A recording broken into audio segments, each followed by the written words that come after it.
Avant de plonger dans cette histoire incroyable, pensez à vous abonner à la chaîne et à activer la cloche. Ici, chaque récit a quelque chose à dire, et vous ne voudrez pas en manquer un seul. Dans la petite ville tranquille de Riverside, chaque visage semblait familier. Les voisins se saluaient dans les rues, et chacun connaissait l'histoire de chacun, ou du moins le croyait. Ce jour-là, le tribunal était exceptionnellement animé. Une affaire complexe allait être jugée. Un jeune entrepreneur noir, Marcus Johnson, accusé par une grande entreprise locale de violation de brevets. L'affaire avait attiré l'attention de toute la communauté, mais personne ne se doutait que ce procès allait révéler un secret profondément enfoui depuis des années. Le juge William Carter, un homme réputé pour sa rigueur et son impartialité, entrait dans la salle avec la démarche calme et imposante qu'on lui connaissait.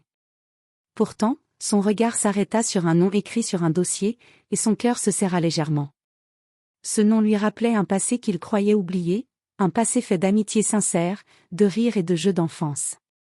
Lorsque Marcus entra à son tour, l'air déterminé et digne, leurs regards se croisèrent. Pour un instant, le temps sembla suspendu. Le tribunal n'était plus qu'un décor. Ce qui allait se dérouler dans cette salle d'audience allait bouleverser la vie de chacun, révéler des vérités inattendues et rappeler que parfois, le passé revient frapper à notre porte de la manière la plus surprenante. Et ce jour-là, un juge reconnut un ami d'enfance, et ce qui suivit allait choquer toute la ville. Le soleil matinal filtrait à travers les grandes fenêtres du tribunal de Riverside, illuminant la salle d'audience d'une lumière presque solennelle. Marcus Johnson entra avec assurance, bien que son cœur battait un peu plus vite qu'à l'ordinaire. Il avait passé des années à préparer ce moment, chaque présentation, chaque projet, chaque détail de son invention avait été soigneusement planifié. Marcus portait un costume noir impeccablement ajusté, une cravate bleu marine et des chaussures brillamment cirées. Sa démarche, droite et déterminée, trahissait une confiance acquise par l'expérience et la persévérance. Les regards de certains jurés et visiteurs se tournèrent vers lui, curieux de cet homme jeune mais imposant par sa présence. Assis sur le banc des accusés, il observa la salle. L'avocat de la grande entreprise, Richard Blake, un homme d'une quarantaine d'années connu pour son arrogance et son agressivité, affichait déjà un sourire satisfait. Il était persuadé que Marcus, à peine sorti de l'université, ne pourrait rivaliser avec la puissance de son client. Pourtant, Marcus ne laissa transparaître ni peur ni nervosité.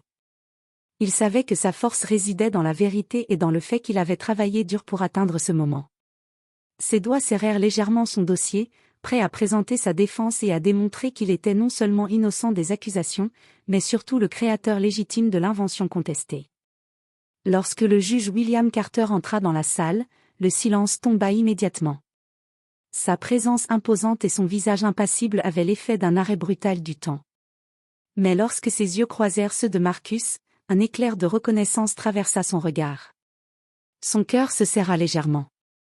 Il connaissait ce visage. Il connaissait ce nom. Pour Marcus, ce premier moment fut presque imperceptible, mais il sentit que quelque chose d'étrange flottait dans l'air. Le juge semblait différent. Comme si derrière son masque d'impartialité se cachait un souvenir, un lien invisible qui allait bientôt bouleverser le déroulement de ce procès. Le murmure des assistants, des journalistes et des jurés semblait disparaître autour d'eux. Dans ce silence chargé d'émotions, un passé oublié, des souvenirs d'enfance et des promesses faites jadis commençaient à refaire surface, annonçant que cette affaire ne serait pas seulement un procès légal, mais aussi une histoire de destin et d'amitié retrouvée. Le juge William Carter prit place derrière son pupitre, son expression froide et maîtrisée fidèle à sa réputation. Les habitués du tribunal savaient qu'il ne laissait jamais transparaître la moindre émotion, pas même face aux affaires les plus sensibles. Pourtant, en cet instant précis, un frisson inattendu traversa son corps. Il fixa le nom inscrit sur le dossier, Marcus Johnson. Les souvenirs affluèrent soudainement, comme un flot qu'il croyait avoir soigneusement enfoui. Il se rappela les après-midi passés dans les rues de Chicago avec son meilleur ami de l'époque, un garçon nommé Marcus. Les jeux de ballon, les courses folles dans les parcs, les secrets partagés, les rires jusqu'au soir tombé. Tout revenait avec une clarté déconcertante. William inspira profondément, tentant de chasser cette vague de nostalgie. Il devait rester impartial. Après tout, le tribunal exigeait qu'il juge uniquement sur la base des faits et de la loi. Mais à chaque mouvement de Marcus, chaque geste assuré, William voyait l'enfant qu'il avait autrefois connu, l'ami qu'il avait perdu depuis si longtemps. Il revoyait son sourire espiègle, ses idées brillantes pour inventer des jeux, ses encouragements lorsqu'il échouait quelque part. Le Marcus de l'époque et celui qui se tenait devant lui n'étaient plus les mêmes, mais il y avait une essence, une vérité qui traversait le temps. Alors que l'avocat de l'entreprise commençait à présenter ses arguments, William se força à se concentrer. Il posa des questions précises, écouta attentivement les preuves et nota chaque détail. Mais dans un coin de son esprit, il ne pouvait s'empêcher de suivre Marcus du regard, observant chaque expression, chaque mouvement. Pour lui, ce procès venait de prendre une dimension inattendue. Ce n'était plus seulement une affaire de violation de brevet ou de concurrence. C'était un moment de retrouvailles déguisées, un choc émotionnel qu'il devait contenir tout en exerçant son rôle de juge. Le temps dirait si ce lien ancien influencerait sa capacité à rendre justice, ou si, au contraire, il révélerait la puissance d'une amitié capable de traverser les années et les obstacles. Le murmure des avocats et des assistants s'était transformé en un bruit lointain pour William Carter. Son esprit vagabondait vers un passé révolu, à des années-lumière de la salle d'audience et de l'affaire qui se déroulait devant lui. Il se souvenait des ruelles de Chicago, où lui et son meilleur ami couraient après un ballon de basket, riant à gorge déployée sous le soleil de l'été. Il revoyait Marcus, le visage illuminé par l'enthousiasme, inventant des jeux et des défis pour les enfants du quartier. Il partageait tout, les joies, les secrets, les rêves d'un avenir grandiose. William se rappelait surtout leur promesse de toujours se soutenir, peu importe ce que la vie leur réserverait. Puis, la vie les avait séparés. Les familles avaient déménagé, les obligations avaient pris le dessus, et William n'avait plus jamais revu Marcus. Il avait pensé que leur amitié s'était éteinte avec le temps, jusqu'à ce moment précis. Alors que Marcus se levait pour présenter ses arguments, William sentit une étrange fierté. Il reconnut dans sa démarche, dans sa voix posée et assurée, le même courage et la même intelligence que ceux de son ami d'enfance. Chaque geste, chaque mot semblait éveiller un souvenir précis, une bataille pour protéger un jouet, une course folle dans le parc, un rire partagé sous la pluie. Pourtant, William devait rester le juge impartial. Il se força à poser les questions pertinentes, à examiner les preuves, à évaluer les arguments avec la rigueur attendue. Mais à chaque instant, son cœur battait plus vite, et une émotion douce amère le traversait. Il était à la fois surpris et ému, reconnaissant dans Marcus l'ami qu'il avait cru perdu à jamais. Le tribunal, lui, continuait son cours comme si rien ne s'était passé. Les jurés écoutaient, les avocats argumentaient, mais pour William, le temps s'était arrêté. Dans son esprit, les souvenirs et la réalité actuelle se mêlaient, créant un mélange de nostalgie et d'appréhension. Pouvait-il rester impartial face à un lien aussi profond, ou cette reconnaissance allait-elle transformer le déroulement du procès? Et dans un coin de la salle, Marcus, concentré sur ses documents et sa présentation, sentit un étrange frisson le traverser lorsqu'il croisa le regard du juge. Un sentiment familier, un écho du passé, comme un murmure oublié depuis l'enfance. Il ne savait pas encore que lui aussi reconnaissait la vérité, le juge n'était pas seulement un arbitre, il était l'ami qu'il avait perdu des années auparavant. La salle d'audience était remplie, chaque siège occupé par des curieux, des journalistes et des habitants de Riverside. Le murmure s'atténua lorsque William Carter frappa légèrement son marteau sur le bureau pour annoncer le début officiel du procès. Le silence se fit, lourd et solennel. Marcus se leva, ajusta sa cravate et inspira profondément. C'était son moment pour défendre son invention, pour prouver qu'il était le véritable créateur et qu'il n'avait violé aucun brevet.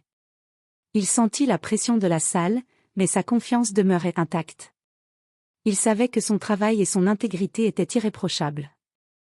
L'avocat de l'entreprise, Richard Blake, ne perdit pas une seconde. Il se leva avec arrogance et commença son attaque, questionnant la crédibilité de Marcus et insinuant que ses inventions étaient le fruit d'emprunts ou de coïncidences. Ses paroles étaient acérées, destinées à déstabiliser le jeune entrepreneur. Mais Marcus, avec calme et clarté, répondit à chaque accusation. Il exposa méthodiquement l'origine de ses idées, la chronologie de son travail et les preuves tangibles de sa propriété intellectuelle. Sa voix était ferme, sa posture droite, et chaque mot qu'il prononçait témoignait de son sérieux et de son engagement. William observait attentivement. Il posait des questions ciblées, testait la véracité des faits, mais son esprit était partagé. Chaque détail rappelait le garçon qu'il avait connu autrefois. Il essayait de rester impartial, mais une part de lui ne pouvait s'empêcher de ressentir fierté et affection pour cet homme devenu si compétent et digne. Le public était captivé. Certains murmuraient entre eux, admirant le courage de Marcus. D'autres semblaient choqués par la précision et l'intelligence de ses réponses. La tension dans la salle monta lorsqu'un témoin clé fut appelé, prêt à corroborer les dires de Marcus et à affaiblir l'argumentation de l'entreprise.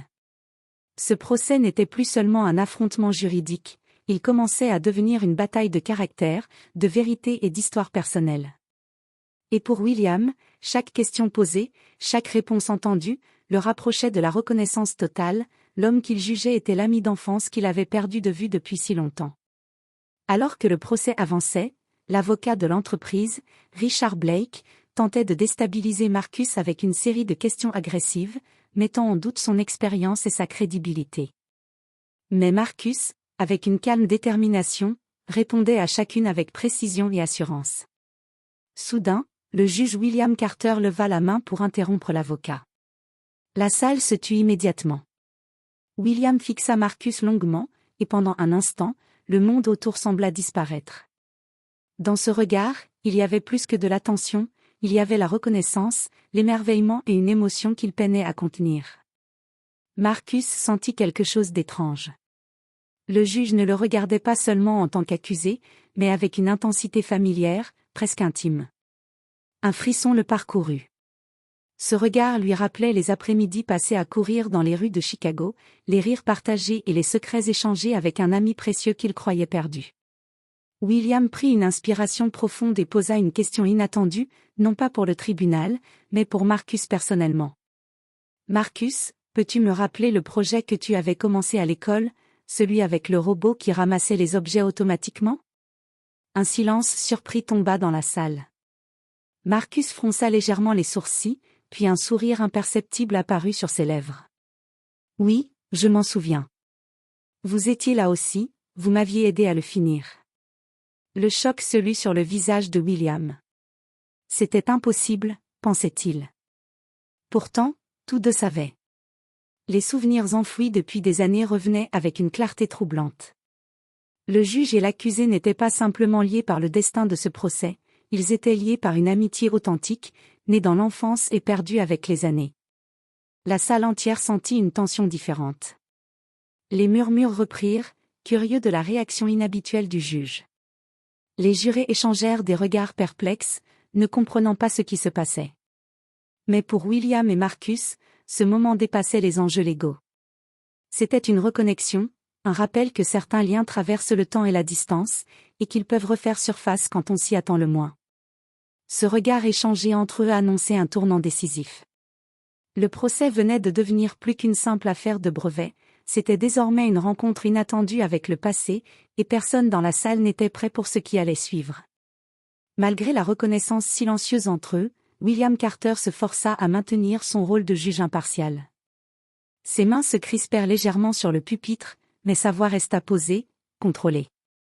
Il posa des questions pointues, évaluant chaque argument de Marcus, chaque preuve présentée par l'entreprise. Pourtant, derrière ce masque de neutralité, une tempête d'émotions bouillonnait. Chaque geste de Marcus, chaque détail de son discours, ravivait des souvenirs qu'il croyait oubliés.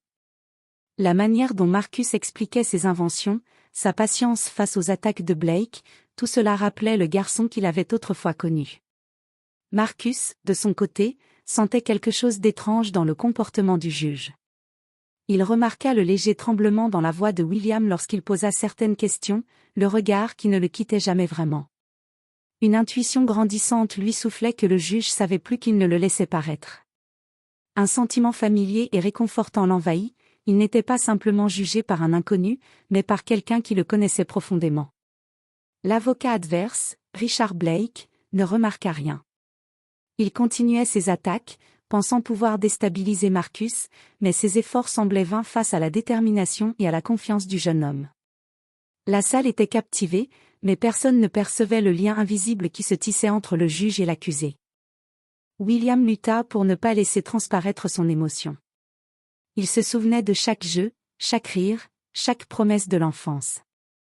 L'histoire de Marcus, son courage et sa persévérance, réveillaient en lui une admiration et une affection qu'il n'avait jamais cru pouvoir ressentir dans un cadre professionnel.